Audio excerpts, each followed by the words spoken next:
morning, everybody. It's Henry at Mowers and Blowers.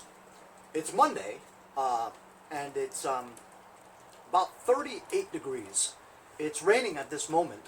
Yesterday we got about an inch of slush for a small period of time. They're expecting about 1 to 3 inches today afternoon, and we'll see how that goes. My friend Scott Keller, as you know, one of my loyal subscribers, he's one of my first subscribers. I actually met him when he drove down from Elmira, New York.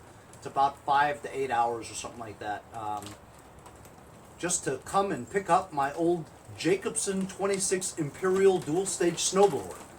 It's from 1972. We did a trade and some cash, and so he loves his Jacobsen so much. Up in Elmira yesterday, they got about 8 inches of snow, and this morning he woke up. It's 28 degrees up there, and he woke up and he wanted to use his Jacobsen to clear his 8 inches of snow. So he told me that he repainted it red, and he did a pretty decent job. He sent me a video of him doing a cold start. He leaves it outside, so it's got like 8 inches of snow on top of the snowblower, right? He said he put Lucas Oil synthetic 5W30 and ethanol-free gas. They can buy that stuff up there, ethanol-free gas.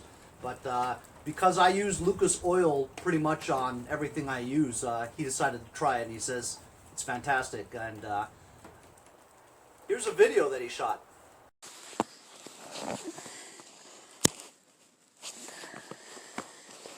Here you go, Henry. We'll cover off a little snow.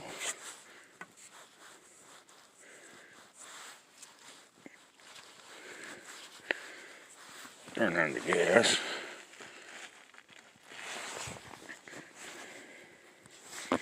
Now we got primer. I use my V.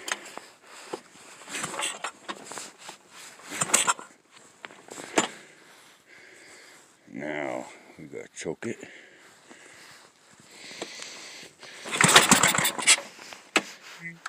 Half choke.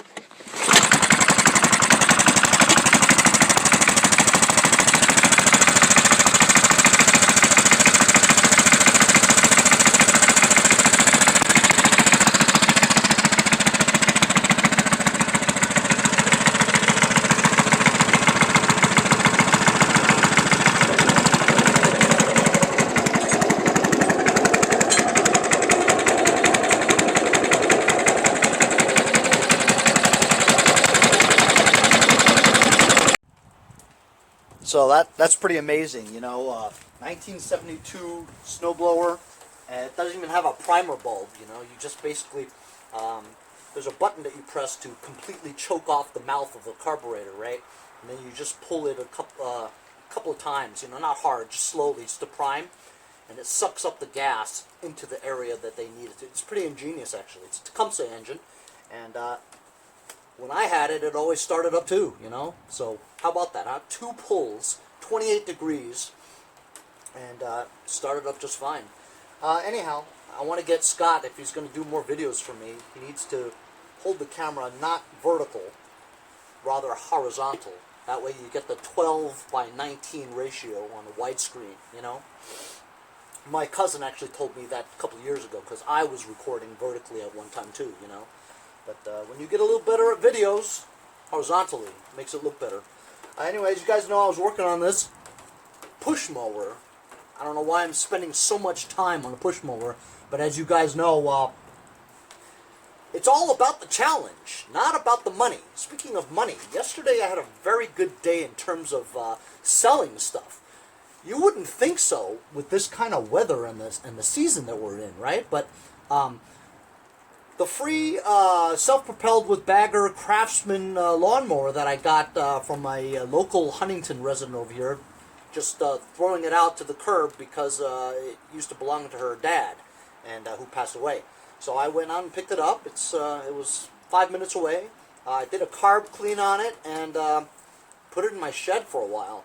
I always list all my stuff as soon as I get it ready to sell, you know. And somebody, a landscaper, actually needed a couple of backups, you know, and came and gave me $140 for it. Can you believe that? 140 bucks. I was in good shape though, you know. Then some nut came and took up about an hour of my time asking me stupid questions, but you know, you get all kinds, you know. Not everybody's normal like me. Anyway, so I sold that Spirit snowblower that I got from Brian, who got it from Jason. I sold it as is. I told him everything that was wrong with it. I said the worm gear and the gearbox for the auger doesn't work. There's no belt. It does start and it does move forward and backwards. And I actually started it up for him to show him. And he's asking me all these damn questions, you know. I'm like, listen, there's nothing else. Time is money. I got videos to make, man. So anyway, he's like, oh, yeah, sorry. So he gave me 50 bucks for it. I was fine with it because I'm not going to go and spend 100 bucks on getting it fixed and like 5 episodes to fix it to make $150 off that thing, you know? So getting 50 bucks for it, somebody else's problem. Whoop! And I got it for free. That's right, free. So that was that. And also, late at night, you remember that Troy-built weed whacker I got? That was a combo deal where I just got it for free. The Pull-On Pro chainsaw, which had a bad scored piston and cylinder wall and all that. I parted that out. Also, that Troy-built 2-stroke weed whacker, TB70SS. Runs great, right? I listed it on Let Go, and some nut gave me 50 bucks for it yesterday. I had it listed for 85, but, you know, I was like, how about $50? And I'm like, okay, $50. But that's a deal. That's a deal. It worked great, though. Anyway, you know, for a weed whacker, 50 bucks. 50 bucks, 50 bucks. So I made some good money yesterday, you know, all in a couple hours work, you know. But anyway, so look, what do we do to this thing here? Put gas in it, won't start. Clean the carb, still won't start. Check the keyway, fine, still won't start. So I took this pretty much the whole thing apart, still won't start. So I have a few subscribers who told me that they think it might be a head gasket. And I says, well, yeah, I thought of that too, but a head gasket, you would have at least some signs of it, you know, at least popping or something, you know. I mean, it would have to be a really bad head gasket. Like the whole gasket could be gone for it to not have not have any compression, you know, for it to do. I realize it is a flathead and there's no overhead valve, so if you did have a terrible gasket, right, and you could see the hole or the gap in between the head and the engine block, I guess that would cause compression issues, right? But I've very rarely seen a head gasket so bad that it won't even, you know, pop, or at least a little bit, or a sign of it starting, you know? So what I'm going to do today is I'm going to check the compression with my compression tester. And I got to get out of this rain. And then if the compression is terrible, we know it's either the head gasket or maybe the piston and cylinder walls are gone. And that's been happening a lot lately with me. You know, I've had a year or so with nothing like that, and then all of a sudden I've got like 3 or 4 of them, you know, with the Red Max, the chainsaw. That chainsaw was bad, huh? You guys go back and look at a couple episodes ago, that Pull-On Pro chainsaw, a late model, it's less than 2 years old. I mean, that was probably the worst piston on scoring I've ever seen, you know? You must have put straight gas in there. But anyway, you know, sometimes when you just leave this overnight and let things settle around, maybe it might start, you know? So I'm just going to prime it. I'm happy to say that this carburetor is actually good. It does not leak and it primes just fine. Let's just see if it starts. See? It just doesn't even sound right. It sounds like there's a big leak somewhere. I wouldn't even be surprised if there's a hole somewhere in the engine block. But anyway, it has absolutely no signs of starting. So what I'm going to do is I'm going to bring it inside the garage because there's no point on me being outside, right? And I'm going to do a compression test.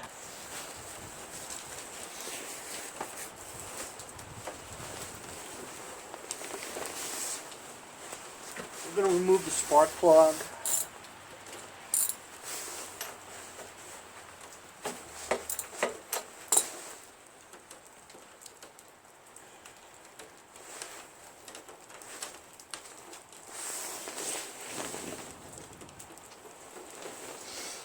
My compression gauge, I got it for $11 on eBay.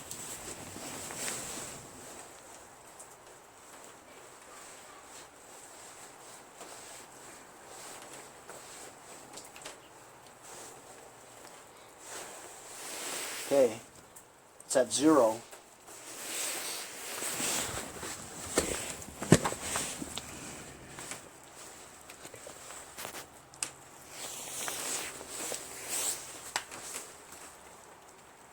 I'm not exactly in a good spot here to pull it, so you can see.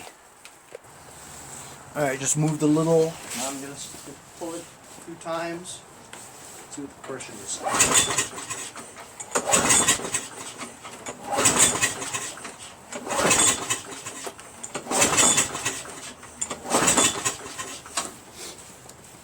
Alright, let's see what we got here. What a joke! Like 10 psi. We have no compression, guys. Almost none. So, you know what I'm going to do? I'm going to take the head off just to see what the condition is. I have this engine here, but it doesn't have a carb. Plus, this is the auto choke type, and I don't have a carburetor for an auto choke type. So I can't use this, could I?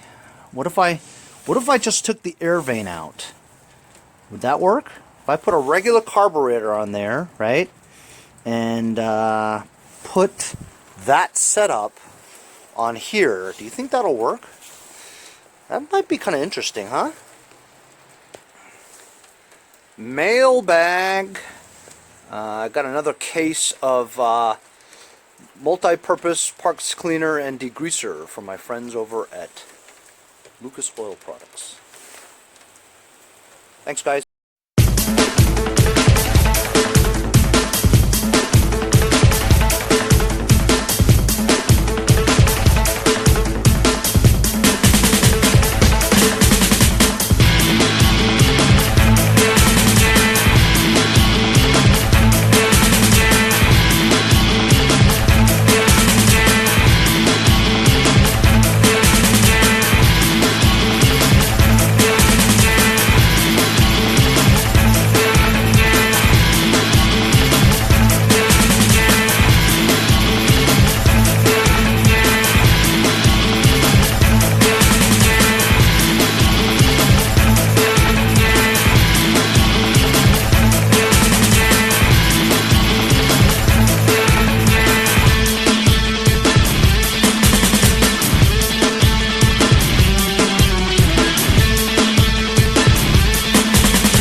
guys saw what I did, right? As you saw, I took off the head, right? And what did I discover? Well, first of all, I think maybe the rings have some leaks in it. The piston and rings aren't very good because there was some oil past the rings, you know? So that's an indication that maybe the rings aren't really sealing so well, or there might be some scoring in the cylinder wall or the piston, you know? But what stuck out immediately was that the upper valve seat, right? I believe it was the exhaust one, right? Is unseated. Like the seat popped out. It blew up a seat, right? So it popped out, and the valve wasn't seating properly. So, you know, that's not going to work.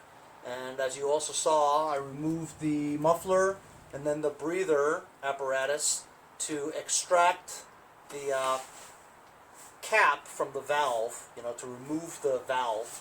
The valve was straight. I cleaned it up with some very fine grit sandpaper. You saw that I did a field valve job is what I did, right? I figured out what the hell. I took a socket that was exactly the same diameter as the seat, and I was banging the seat back in there again, and it's seated, right? But now you got to do a valve job, because now that valve is not going to mesh well with the seat, right? Because it's all those years sitting around, whatever, rust and all that stuff. So it was kind of hard to actually bang in the seat, but I think I did it, you know. I took some rubbing, not rubbing compound, but, you know, valve compound, and put it between there, and did what I could on the Forrest Gump making fire. I have made fire! And I also did what Tyrrell does. You take fine grit sandpaper, cut an X, put the valve through it, pinch it, and that way you go back and forth in a circular motion, and you create a clean surface on the seat, right? And then you flip it around, put it on the valve, and then you do that, and so that meshes with the inner valve surface, and it meshes with the seat surface, right? And so we put it back in. It was a pain in the butt to get that cap back onto the valve again with the tension of the spring. So I actually remembered that I have a spring compressor here made for flatheads, which I guess it worked all right. And then you have to take these needle nose pliers and get the cap in there through the hole, pivot it in there. It sucked. But you know what? I did it because I was curious as to see if I could do it. This is the first time I've ever done a valve job on a push mower before. I've done it on lawn tractors, but I wanted to see if I could do it on a push mower. So this was the first time I actually did that. Put everything back again, put the thing back on again, and you know what?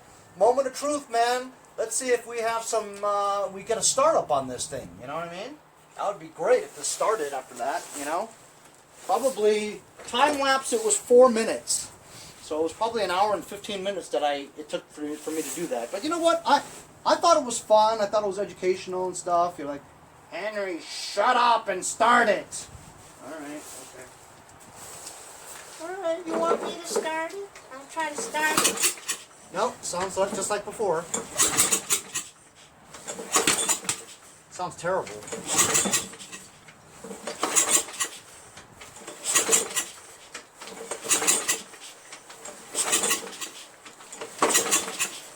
Nope.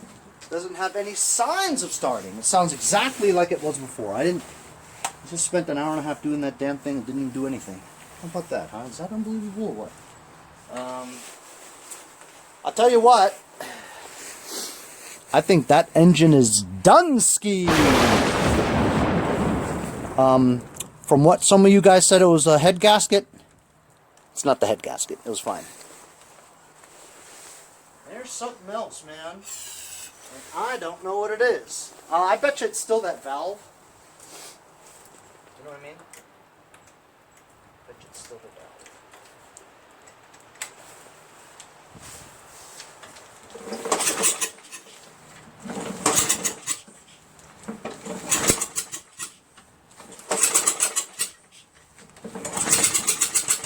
Ooh.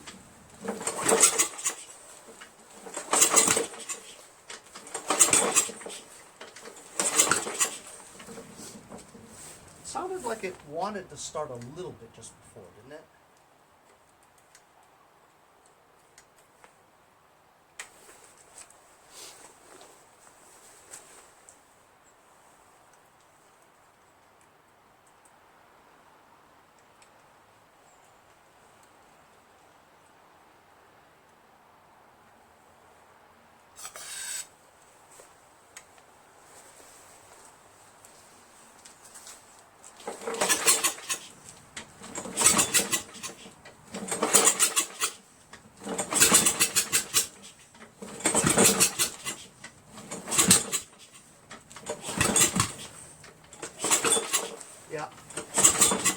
It's just not getting any compression, fellas. It's that valve, you know. Valve, I didn't do a good job on seating that valve. And God knows if there's you know what, after I fix that valve, or at least I think I fixed it, let's do another compression test. So as you saw before, I did the valve job. Compression was around 10 psi. Let's see if my valve job did any difference.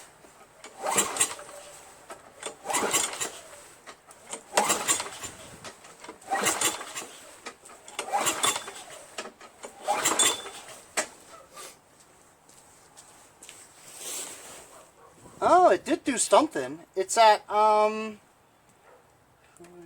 25, 30, 40, 35? So it went up 25 psi. So we did something with the compression. Still doesn't start though.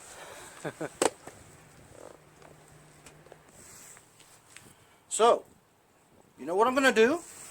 So this is the same engine, Quantum engine, right? Briggs & Stratton.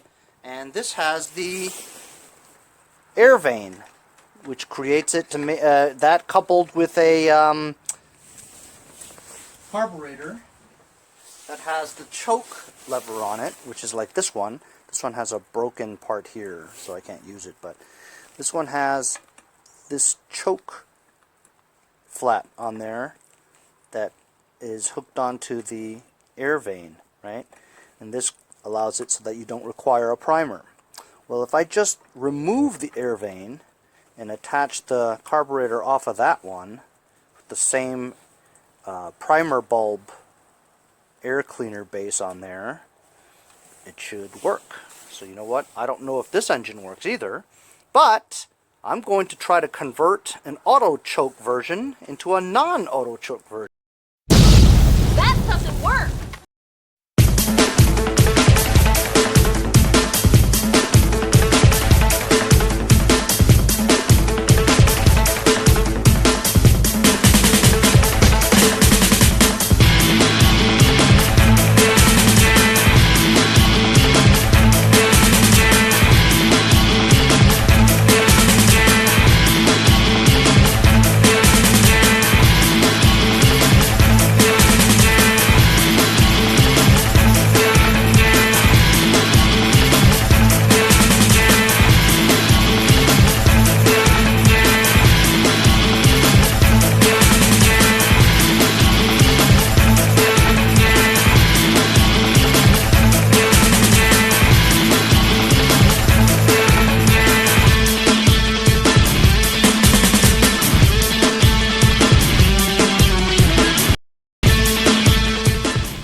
Man, oh man, oh man. Holy cow. You guys have any idea what's happened? My battery died. So I had to go back inside the charge. So I was going to put the other Briggs Quantum auto choke on there. I was going to convert the auto choke to a regular choke, you know, with the primer apparatus.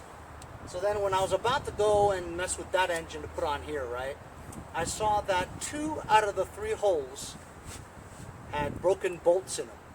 So I didn't want to go and spend another hour drilling those holes out, right? I just knew that I had another engine to put on here. And this is an old Honda engine that I've had for about a year. I took it off one of those Harmony 215s, you know. It had the 2 broken wheels because the plastic cracked on the corners. So the wheels, I tried to JB weld them and it wouldn't go back on there. So I just threw the deck out and kept the engine.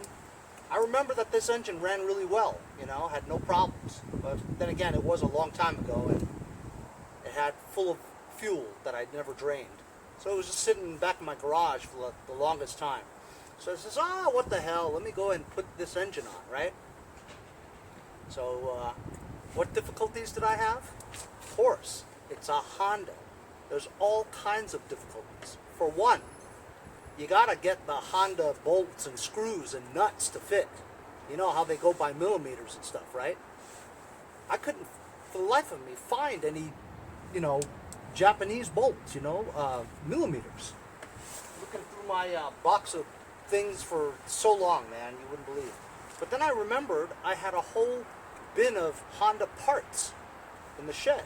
So I went over to the shed, dug out all my Honda parts, and I actually found the blade adapter with the spacer on there. You require well, the spacer is really the pulley for the self-propulsion. Obviously this is not self-propelled, but you needed the spacer for it to fill the length of the crankshaft, for the adapter to go on the very bottom that has enough space so that you can throw the right bolt in there. Of course, the crankshaft bolt, it was tough to find too, but I did manage to find one that fit. So to bolt this engine on, finding the right millimeter bolts for the Honda engine was so difficult. It took me like an hour to find. But I finally did get it on. I was determined to get it to work, you know. So the engine's on here. And did you think that was it? No, that's definitely not it. I'll tell you what happened. So, of course, with the Honda, it had a different handle, right? It's not your typical brake handle like this one. You know, there's no bail handle with this, with the Z-bend thing, right? It's not like that. It's actually like a throttle cable. So I had an extra throttle cable from, I think, a garden tractor or lawn tractor or something. I put 2 self-tapping bolts right into the handle. I rigged it so that it was adapted onto a big hole. But what I did was I put a spacer in there, put the Z-bend into the little rubber spacer hole, then tapped it with the screw into the big hole that it comes with. It's supposed to have one of those big round balls, like a ball bearing that goes into the hole and pulls it. But anyway, so watch this. There you go.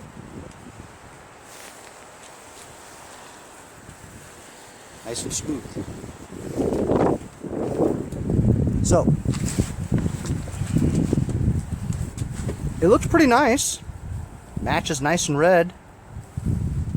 And I had to prime it a little bit because, you know, it hasn't been started in like 6 months. So took the cover off and blew some stuff in there. So watch this.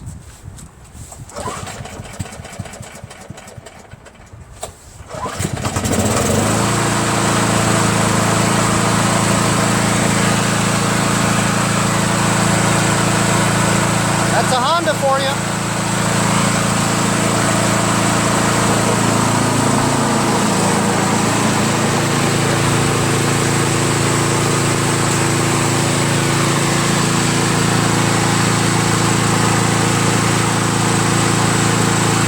Sounds so good.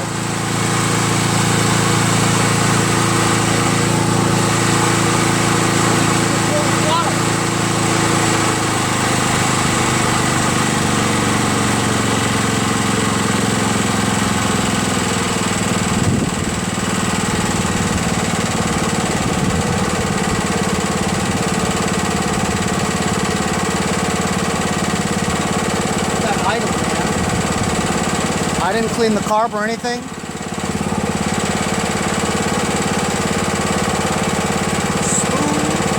See you next time on Mowers and Blowers. Hey guys, support my channel, buy a sticker. Also follow me on Instagram at Mowers Blowers. Check out my website, mowersblowers.com. See you guys on my next project. Have a great day.